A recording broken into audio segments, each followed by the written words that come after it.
মা বোনেরা, এলাকাবাসীরা, ও আমার মায়েরা, তোমার হাতে পায়ে ধরে বলি মা, ও মা, আজকে কষ্ট করে বয়ান শুনতে আসছো মা, দুই একটা নসিহত শুনে যাও মা। ও মা, তোমরা তো ফাতেমার উত্তরসূরি মা, তোমরা মা খাদিজার উত্তরসূরি, তোমরা মা আসিয়ার উত্তরসূরি মা গো। জীবনটাকে যদি দামি বানাইতে চাও, ফাতেমার মতো জীবন গড়ো, খাদিজার মতো জীবন গড়ো, আসিয়ার মতো জীবন গড়ো। তোমার জন্য জান্নাত রেডি রাখবেন যিনি, তিনি কে? এই জন্য আমার মা, এই রূপের বড়াই করা যাবে না মা।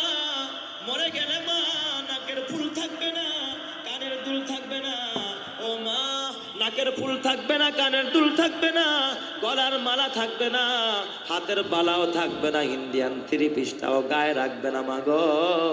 সব খুলে তোমাকে সাদা কাপড়ে মোড়ায়া তারপরে তোমারে কবরে রেখে আসবে মা। এই জন্য মা, বুড়ো ফেলাপ করো না মা, বক্কাটিন করো না মা, রূপচর্চার দরকার নাই মা, ট্যাটু লাগানোর দরকার নাই, বেপরদায় চলার দরকার নাই। 5 ওয়াক্ত নামাজ পড়ো, রমজান মাসের রোজা রাখো, স্বামীর খেদমত করো, পর্দা করে চলো। আল্লাহর নবী বলে, ফালতাদখুল মিন আইয়ি আবওয়াবিল জান্নাতি শাআত। এই 4 কাজ যেই মা করবে, ওই মা মরতে দেরি হবে, আমার আল্লাহ 8টা জান্নাতের দুয়ার খুলে জান্নাতি বানাইতে দেরি করবে না। চিৎকার মেরে কোন সুবহানাল্লাহ। আমার সোনার মা বোনেরা, শোনো দিয়া মন, নারী হয়ে জন্ম তোমার পর্দা প্রয়োজন। পর্দা হলো দিনের বিধান, মেনে চলো তাই, পর্দা সারা চললে নারীর কোনো মূল্য নাই। মেয়েরা যে মায়ের জাতি, কত যে সম্মান, পর্দা সারা আজ নারী হচ্ছে অপমান। পত্রিকারই পাতা খুললে প্রায় দেখা যায়, এসিড নিক্ষেপ, নারী ধর্ষণ, এসব খবর রয়।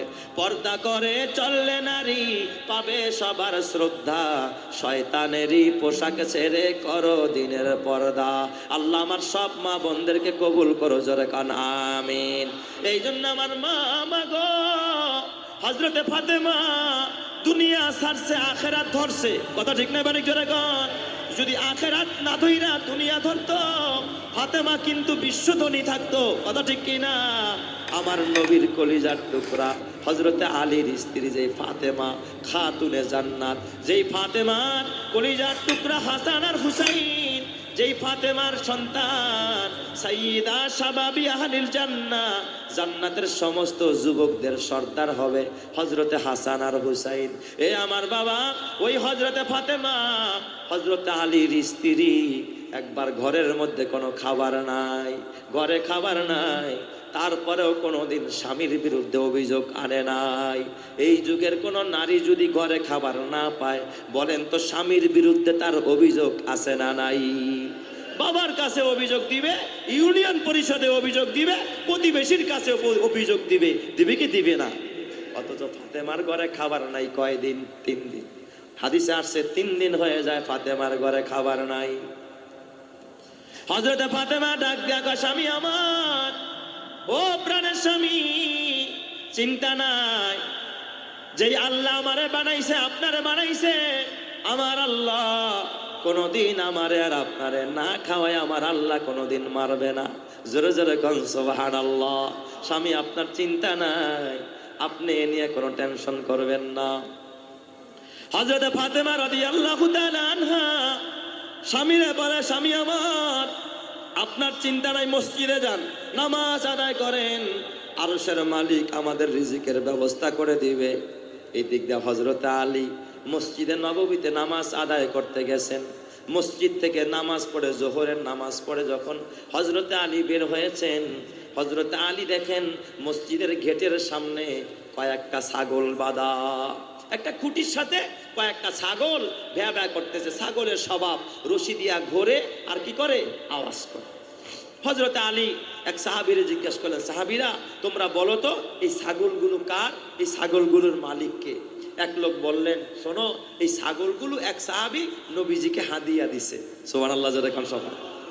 আলীর সাথে নবীজির কিসের সম্পর্ক? জামাই শ্বশুর। আলী হলেন হযরতে আলী রাদিয়াল্লাহু তাআলা নবীজির জামাই, আর নবীজি কি? শ্বশুর আব্বা। সুবহানাল্লাহ বলেন।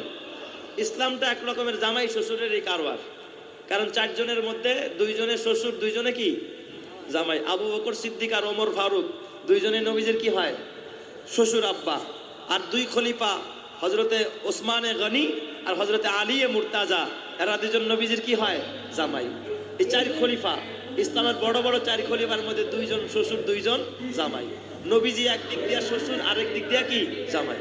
আবু বকর ওমরের তুলনায় জামাই, ওসমান আর আলীর তুলনায় কি? শ্বশুর। তাহলে গুইরা ফিরা কি কাদের কারবার? জামাই শ্বশুরের কারবার। সুবহানাল্লাহ জোরে কোন সব। আমার বাবা, এই হযরত আলী একজনে কয় এই ছাগলগুলো আপনার শ্বশুর একজনে হাদিয়া দিছে, হাদিয়ার ছাগল। আপনাদের কি কষ্ট হইতেছে নাকি? আমি কি শেষ করে দিব না আরেকটু চলবো? আচ্ছা, এই ঘটনাটা বলে আমি শেষ করবো ইনশাল্লাহ। চলবে ইনশাল্লাহ না? আল্লাহ তুমি কবুল করো, জোরে কান আমিন। লা ইলাহা ইল্লাল্লাহ।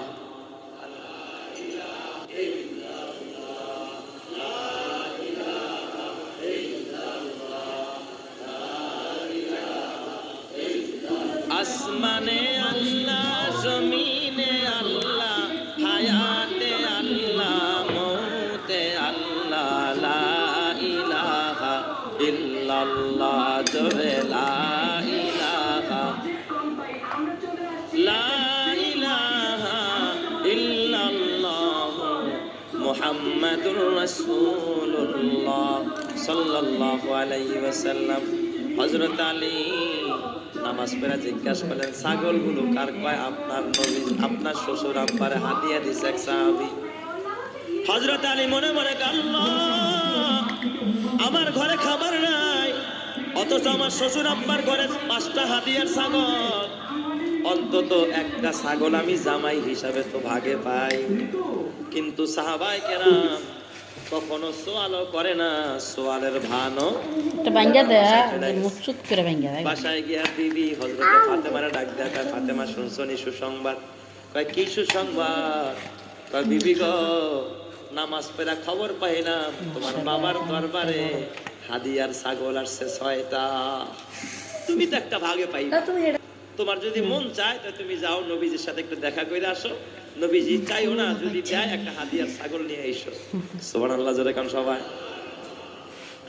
হযরতে আলী তো জানে যে নবীজি ফাতেমারে ভালোবাসে কম না বেশি। ফাতেমার এই ক্ষুধার হালাত দেখলেই নবীজি কি দিয়া দিব? সাথে সাথে ছাগল একটা দিয়া দিব, যে মা নিয়া জবাই করে তারপরে খায়া ক্ষুধা নিবারণ কর। হযরতে ফাতেমা ডাক দিয়া কয়, স্বামী আমার, আপনি যেহেতু হুকুম করেছেন, আমি আসরের নামাজের পর আমার বাবার দরবারে যাব, বাবার কাছে আমি যাব। হযরতে ফাতেমা কাজ শেষ করে আসরের নামাজ পড়ে দোজাহানের